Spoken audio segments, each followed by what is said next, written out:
Allez Andoui, dis-moi oui. Salut, c'est Mathieu de l'Atelier Passion du Bois. Bienvenue dans ce nouvel épisode de ma série Travaux. Troisième épisode, si vous ne l'avez pas vu, je vous invite à aller voir le numéro 1 et le numéro 2 qui s'afficheront juste ici. Et puis, on attaque tout de suite la suite des aventures. Alors, j'ai mon enduit qui est fait. Je pense que j'ai à peu près la bonne consistance.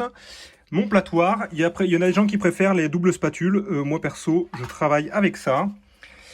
Et là, je vais attaquer ici un premier ratissage. Alors, j'ai jamais fait de ratissage, mais c'est l'occasion d'essayer. Je pense pas que ce soit plus compliqué que coller des bandes. Donc, j'ai peut-être ici des trous qui sont un petit peu gros. On essaiera de le faire vraiment en plusieurs fois. J'aurais même dû les reboucher un petit peu au map. Mais bon, on va attaquer comme ça tout ce qu'on peut. Simplement, avec mon couteau, un petit peu d'enduit sur le platoir. Et puis, je vais y aller plutôt de bas en haut. Je vais tester plutôt ça. Je pense que je serai plus à l'aise comme ça.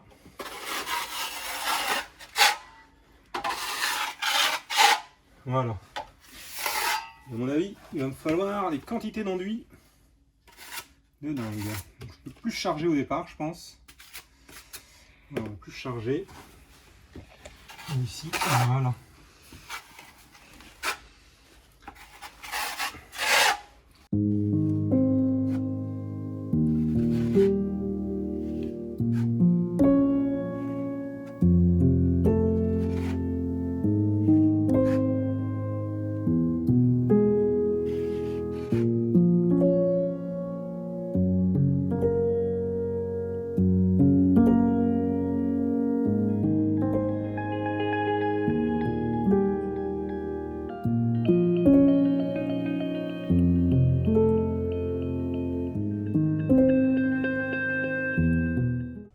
Pour une première couche de ratissage, c'est plutôt pas mal, il y a encore du taf, mais bon. On va faire, on va laisser sécher ça comme ça. Je ferai derrière un bon ponçage partout, et derrière, normalement, à mon avis, il faudra un deuxième, voire un troisième ratissage pour essayer d'avoir le mur le plus nickel possible. Alors, quels que soient les enduits, que ce soit un enduit colle, un enduit de lissage, du map, tout ce que vous voulez, achetez vraiment des trucs en poudre à gâcher vous-même avec simplement un embout à mettre au bout de la perceuse comme ça pour tout mélanger et vous aurez vraiment quelque chose de beaucoup plus facile à étaler que les merdes toutes prêtes qui vendent en magasin et qui coûtent en plus 4 fois plus cher. Alors ici, comme les bandes de base sont assez grandes, je me suis fait une petite cale correspondante à l'épaisseur exacte de la chape que je veux couler. Ça me permet ici de venir couper au cutter juste la bande. Ici, je suis en train de la coller, vous voyez, juste au double face et je tombe pile sur la ligne que j'avais tracée auparavant. Alors ça y est, ma bande périphérique est mise tout autour. J'ai mis un petit grillage, c'est un peu le même concept que le treillis soudé pour le béton, sauf que là, c'est vraiment des petits grillages en galva comme ça. Donc vous voyez, j'ai mis des petits cailloux en dessous, histoire de le relever, de le rehausser à peu près d'1 centimètre. Et puis, on va pouvoir venir couler notre mortier voilà, pour faire une chape fluide.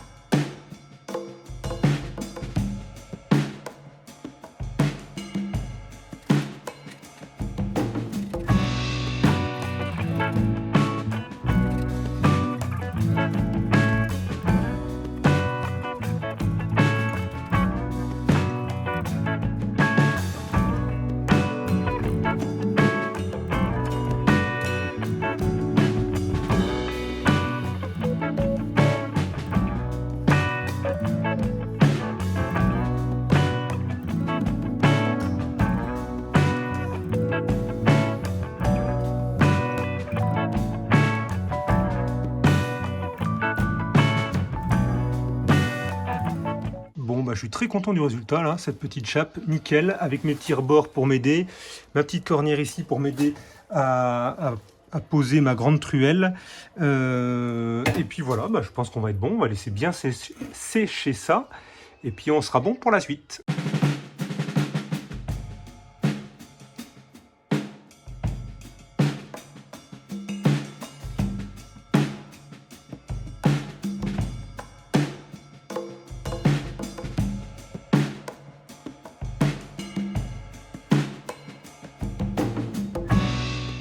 ne sais pas si on pourra bien voir, mais là j'ai fait ma deuxième couche de ratissage. Donc on voit que j'ai quelques sardines, hein, mais ça s'en va facilement à la machine. Mais si on regarde comme ça de côté, je pense que je suis plutôt pas mal, hein. Donc là il va y avoir un bon gros ponçage. Et puis, je vais refaire une dernière petite couche d'enduit un petit peu partout. Alors pour la chape ici, j'ai enlevé ma petite cornière, hein, que j'avais mis, donc ça va, on voit que ça s'est potentiellement un petit peu rétracté dans ce coin-là.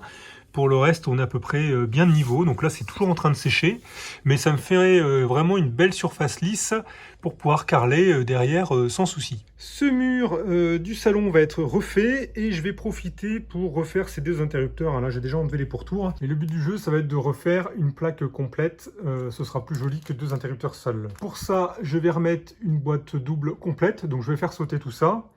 Et pour m'aider, j'ai fait ici un petit template qui va me permettre de voir exactement quel est le positionnement en tout cas de ma nouvelle boîte, pour être sûr qu'elle soit bien posée cette fois-ci et d'avoir quelque chose de plus droit que ce qui avait pu être fait à l'origine. Pareil ici au niveau de la prise, je pense qu'il y en avait une deuxième à côté à l'origine et je vais repercer ça pour en faire deux côte à côte puisque celle-là est toujours occupée. Voilà, vous voyez le concept maintenant, simplement avec mon niveau, mon petit moule, j'arrive à refaire complètement mon dessin, ce qui me permet de savoir exactement où taper pour mettre ma boîte.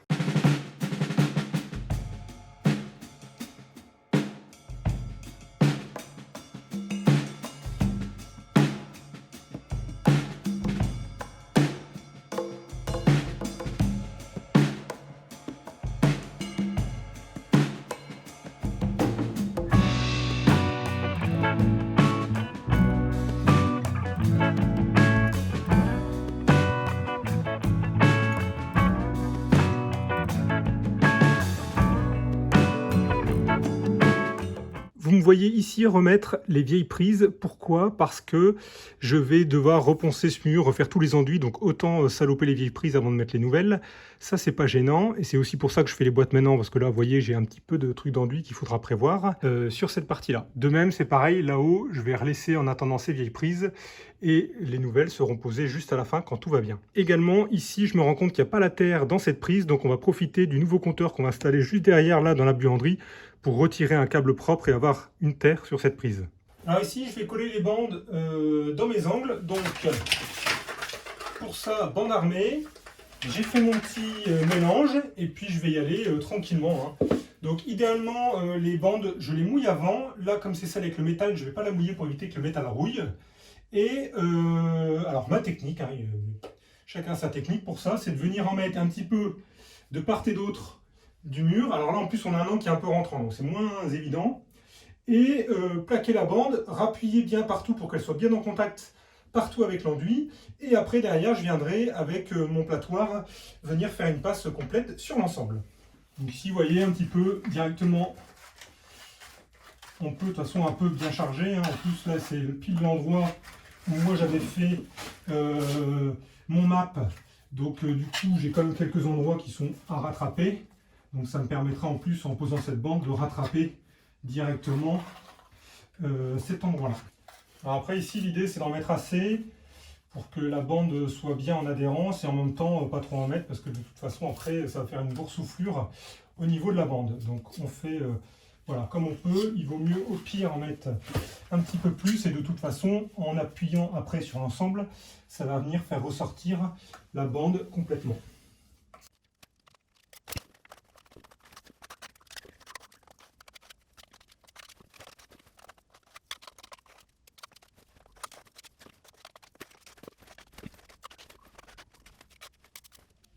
Bon voilà, ça va l'air à peu près bien. Alors, le problème ici, c'est que je suis en train d'avancer petit à petit. J'ai mon plafond qui n'est pas fini parce que j'attends l'électricien, mais en même temps, ici, pour qu'il pose son compteur, il faut que le mur soit propre. Donc, je fais un peu comme je peux. C'est pas toujours évident comme ça d'attendre tout le monde. Alors, je prends ma bande. Je la plie déjà un petit peu le papier pour qu'elle prenne bien la forme du coin.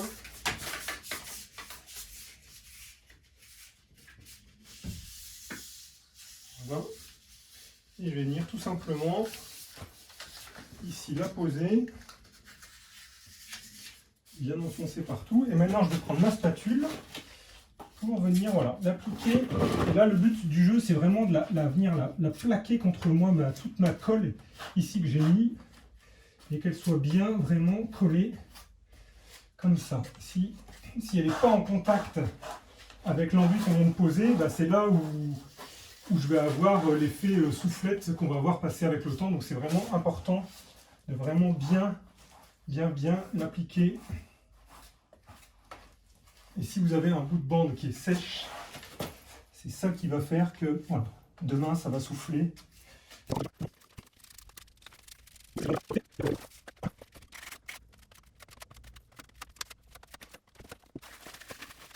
Voilà, maintenant que c'est bien appliqué, on peut revenir partout remettre une bande tout le long. Donc là, dans ces cas-là, pareil, hein, je prends ma petite spatule, je remets partout dans les coins. Donc vraiment, je prends ma colle, et là, cette fois-ci, je viens comme ça appliquer par au-dessus de ma bande. Et après, bien évidemment, on va tout remonter comme ça. Il faut vraiment qu'elle soit vraiment bien imbibée de partout. Alors, il ne faut pas non plus ici que je fasse trop une surépaisseur. Hein. Là, je n'hésite pas à en mettre au départ, mais vous voyez qu'après, je viens racler l'ensemble pour, encore une fois, qu'elle soit bien en contact, bien humide, pour bien se coller sur le mur, quoi. Alors, il y aura peut-être des pros qui crieront scandale. Bon, toutes les bandes que j'ai fait comme ça, je ne sais jamais décoller. Pour faire ce genre d'angle, il existe ce genre de truelle, de spatule. Bon, j'avais acheté ça à l'époque. Au final, c'est pas si dingo que ça. Et vous voyez que volontairement, il est un petit peu plus qu'à 90, justement pour bien plaquer. Et là, comme j'ai un angle entrant, ben en fait, c'est pas forcément évident. Donc moi, je préfère maintenant, avec l'habitude, faire ça directement au platoir. Hein. Donc le platoir, c'est ça. Il y a des gens qui préfèrent travailler des grandes spatules. Moi, je préfère travailler comme ça au platoir carré, enfin rectangulaire plutôt. Et je trouve ça beaucoup plus pratique, encore une fois. Chacun a sa méthode là-dessus. On va démarrer du haut. Et simplement, moi, voilà, je vais venir comme ça. Je vais venir tirer comme ça mon enduit.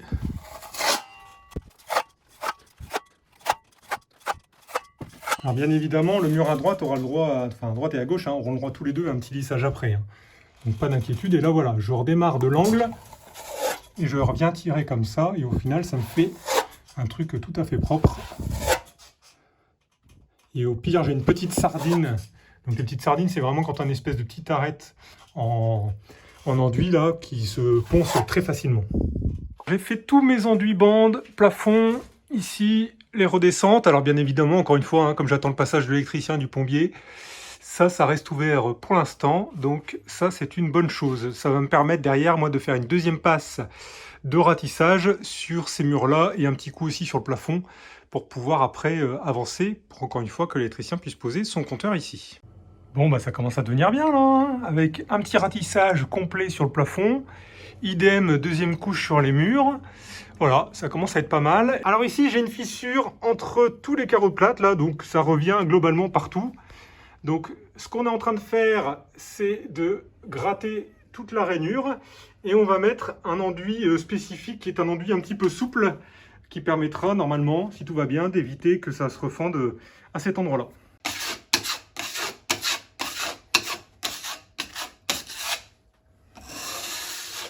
Je reviens de la société Abrapon, qui a un site qui s'appelle le prixabrasif.fr et qui font notamment des abrasifs, alors pas que, mais de la marque Hermès, donc bonne qualité d'abrasif.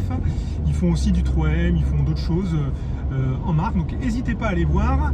Là du coup, ils m'ont fourni pas mal d'abrasifs pour tout le chantier actuel, que ce soit sur la partie plâtre, bois, etc. Et ils sont sympas puisqu'ils m'ont laissé un petit code promo pour vous. Donc je vous mettrai ça dans la description. Donc pour toute première commande, ou en tout cas toute commande, vous aurez un code promo que vous pouvez utiliser. Toutes les infos sont dans la description. Et puis moi j'ai surtout hâte de tester ça. A priori ce serait meilleur en qualité que du Festool. Hein. Moi jusqu'à présent j'utilisais essentiellement les abrasifs Granat, là, les bleus de chez Festool. Donc on va pouvoir voir ce que ça donne en durée de vie.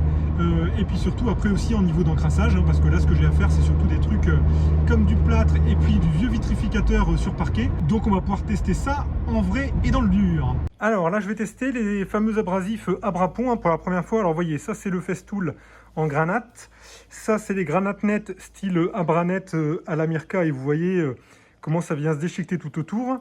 Et voilà, cela au corindon, on verra ce que ça marche. Jolie chaussette qui sèche au passage. Et on va tester ça sur le mur. Donc là, c'est du 80. Et puis, c'est parti.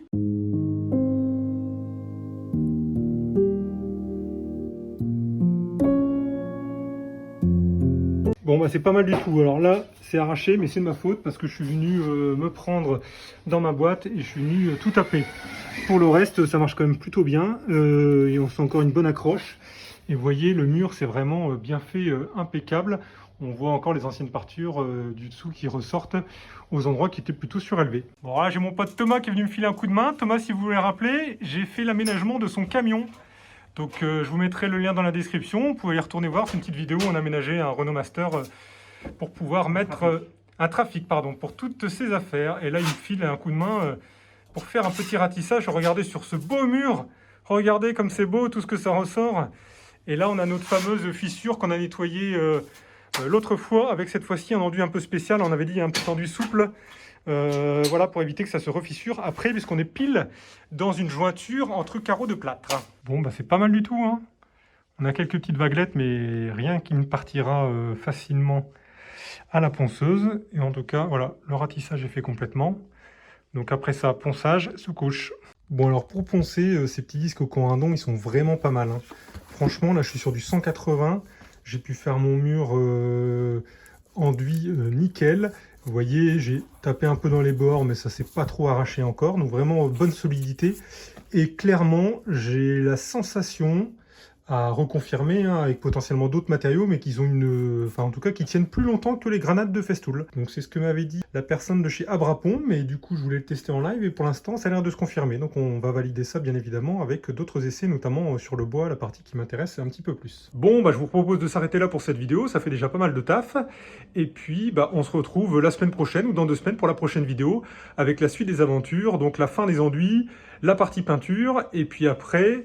la suite, je n'en dis pas plus. Allez, à bientôt, ciao!